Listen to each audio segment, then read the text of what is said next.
Mwanaume, hii video ni kwa ajili yako. Nataka nikutajie mambo manne ambayo wewe mwanaume hutakiwi kumwambia mke wako kwa namna yoyote ile. Najua kipindi unaishi vizuri na mke wako, kipindi mnapendana, unaweza ukamwambia mambo fulani mke wako pasipo kujua kwamba mwenzako kesho anaweza kuyatumia kama silaha ya kukuumiza wewe mwenyewe. Na kama unaifahamu vizuri nature ya mwanamke, nadhani utanielewa vizuri sana. Kwa mfano, wanawake wao kwa wao wakiwa na urafiki, kuna siri fulani za ndani ambazo huwa wanaambizana. Tazama siku wanapogombana, kila mmoja anatumia siri ya mwenzie kumuumiza mwenzie. Kwa hiyo lazima ujue kwamba vitu unavyomwambia mwanamke kesho anaweza kugeuza kama silaha ya kukuumiza nayo wewe mwenyewe. Jambo la kwanza, usije ukamwambia mke wako kuhusu vitu ambavyo vinakupa wewe udhaifu. Yaani usiweke wazi udhaifu wako kwa mke wako. Sijui kama unanielewa.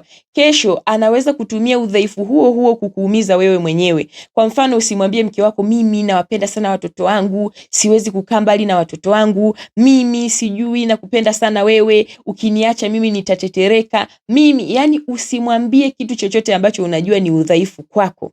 Kwa sababu huwezi kuamini, kesho mwenzako anaweza kaamka akaanzisha vurugu na akatumia udhaifu ule ule kukuumiza. Kwa mfano ukamwambia, mimi siwezi kukaa mbali na watoto wangu, ataondoka na watoto kwa makusudi ili awatumie watoto kama silaha dhidi yako, kwa sababu wewe mwenyewe unakuwa umempa udhaifu wako. Kwa hiyo ana nguvu ya kukutikisa kupitia udhaifu wako wewe mwenyewe.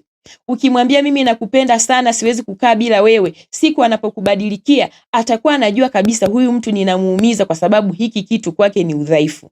Kwa hiyo jambo la kwanza ambalo mwanaume unatakiwa kujifunza ni usije ukashare udhaifu wako na mwanamke. Ukamwambia mimi kuna jambo fulani linanifanya kuwa dhaifu. Udhaifu wako ufiche mwenyewe ndani ya moyo wako. Usionyeshe kwa mke wako kwamba kuna kitu fulani kitakufanya wewe utikisike siku moja. Hicho kitu ambacho unamuonyeshea ndicho atakachokitumia kukuumiza wewe mwenyewe. Jambo la pili, usije ukajiweka wazi kwa mke wako kiuchumi. Yani ukamwambia wewe una kiasi gani cha pesa, wewe unaingiza kiasi gani cha pesa kwenye kazi yako, wewe unaingiza mshahara kiasi gani kwenye kazi yako, kwa sababu kama hujaziona hasara za kufanya hivyo huwezi kunielewa. Lakini mimi nakwambia usije ukashare na mwanamke kwamba una kiasi gani cha pesa. Kwa sababu gani? Kitu kinachowasukumaga wanawake wengi kwenda mahakamani kudai talaka mara nyingi huwa ni kwa sababu wanajua kuna kitu cha kugawana mimi na mume wangu. Kama hajui una kiasi gani cha pesa, sio rahisi mwanamke kuvutiwa kwenda mahakamani. Wanawake wengi huwa wanaanzisha ajenda za kwenda mahakamani kwa sababu anajua kuna vitu fulani mimi nitapata kutoka kwa huyu mwanaume. Huyu mwanaume ana pesa, huyu mwanaume ana hiki. Na wanaume wengi sana walikuja kujifunza hili wakiwa mahakamani. Vitu vyao vinagawanwa pale.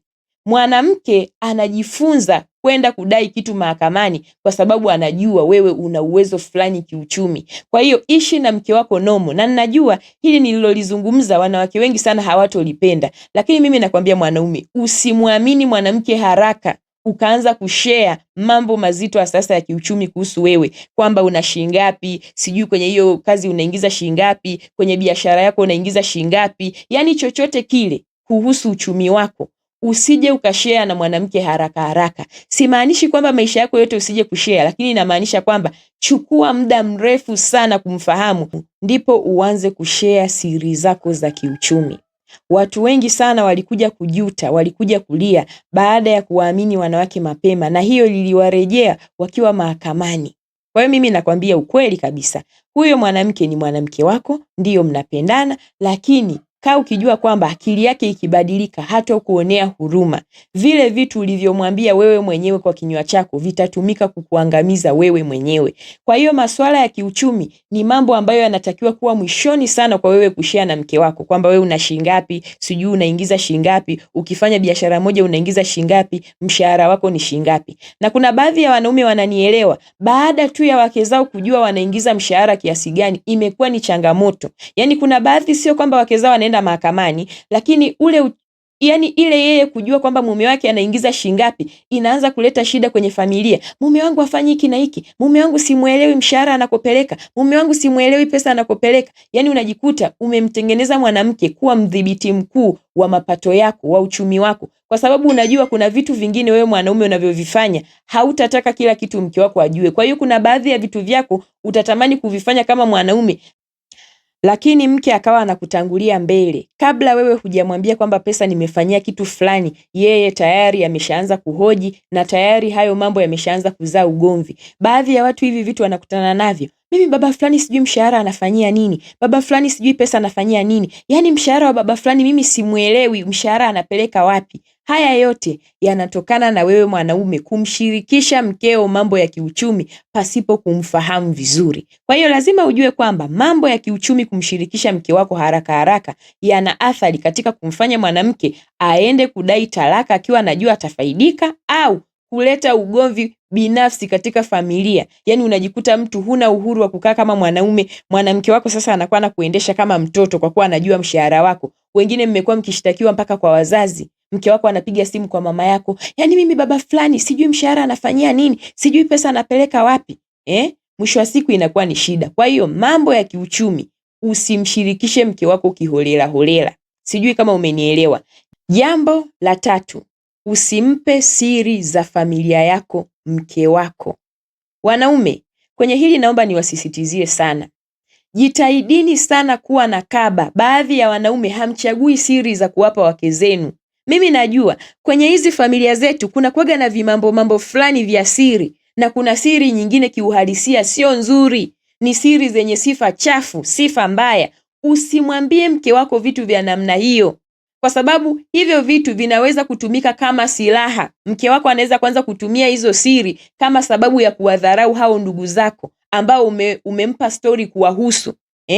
Unampa siri mke wako, siri ambayo haikutakiwa wewe kwa kinywa chako umwambie. Kuna vitu vingine acheni wake zenu wewe wanavisikia tu kwenye familia zenu, lakini msithibitishe. Usianze kumwambia mke wako, yule ndugu yetu sijui ilikuwa 1 2 3.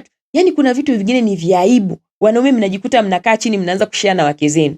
Mimi naweza nikakwambia ni afadhali mimi mwanamke nikishare kitu na wewe mwanaume, kwa sababu baadhi ya wanaume huaga mnaweza mkasikia vitu vya familia za wake zenu na mkaamua kuachana navyo. Lakini sio sisi wanawake. Unakuta mimi umenipa siri, naanza kujifanya sasa naijua familia yako. Naweza nikaanza kuongea hata kwa watu, nikaanza kuhadithia watu, au wakati mwingine nikaanza kuwadharau hao watu ambao umeniambia stories zao, au wakati mwingine pengine mimi nimeolewa na wenzangu wanaolewa wananikuta sasa mimi ndo naanza kuwa muongeaji mkuu. Najifanya najua sana vitu vya familia. Wakati mwingine siri za familia unazompa mke wako zinasababisha mke wako kuidharau familia yako. Mimi nawaambia ukweli, baadhi ya wanaume wa sasa hivi hamna kaba. Yaani unakuta mtu anampa siri mke wake, hata ukisikia unasema hivi huyu alikaa wapi mpaka akawa anamwambia mke wake vitu kama hivi.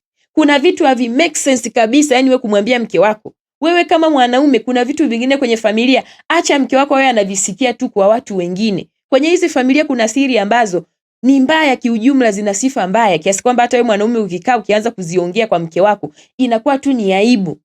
Mfano kuna siri kuhusu mama yako, kuna siri kuhusu dada zako, kuna siri kuhusu kaka zako. Usimpe mke wako siri kiholela. Nyingine achana nazo. Kuna vingine acha tu awe anavisikia kwenye familia juu kwa juu. Mimi nadhani mnanielewa. Kuna baadhi ya watu mnatoa siri nzito sana kwa wake zenu. Dada yangu amezaa mtoto nje ya ndoa. Mama yangu sijui yule fulani sio ndugu yetu. Yaani kuna vitu vya hovyo. Wewe mwanaume unatoa wapi nguvu ya kumwambia mke wako eti mama yako alizaa nje ya ndoa? Mnapata wapi hizo nguvu? Baadhi ya wanaume hamchagui vitu vya kushare na wake zenu. Haya, imagine unamwambia mke wako kwamba mama yangu aliwahi kuzaa mtoto nje ya ndoa, yule fulani mama yetu aliibaga. Hivi unatengeneza nini kati ya mama yako na mke wako? Je, mke wako atamheshimu mama yako? Ukishamwambia mke wako kwamba mama yako ni msaliti, unafikiri mama yako ataheshimika na huyo mke wako? Matokeo yake picha mke wako atakayoanza kuionyesha familia yako, hata wewe hautojisikia vizuri. Kwenye hili nisisitize, na kiukweli wanaume baadhi mjisikie aibu kwa vitu mnavyovifanya. Wewe huwezi ukakaa na mke wako uanze kumdiskasi mama yako kwamba alizaa mtoto nje ya ndoa. Vitu vingine acheni wanawake wavisikie humo kwenye familia, vinazunguka tu, ila msiwathibitishie kwa vinywa vyenu. Yaani wewe unakaa kabisa na mke wako unaanza kumwambia mama yangu ilikuwa 1 2 3, dada yangu ilikuwa 1 2 3, kaka yangu kilienda kikarudi, baba yangu. Mnatengeneza vitu vya hovyo. Wake zenu wanashindwa kuziheshimu familia zenu. Wake zenu wanaanza kudhidharau familia zenu kwa ajili ya midomo yenu nyinyi wenyewe. Kwa hiyo wanaume, mimi nawaambia chungeni sana siri za familia. Kuna vitu vingine hata mtu akisikia ulimwambia mke wako ni aibu hata kwako wewe mwenyewe. Vitu vingine lazima ujue ni aibu. Kama mama yako aliisaliti ndoa, ni aibu hiyo.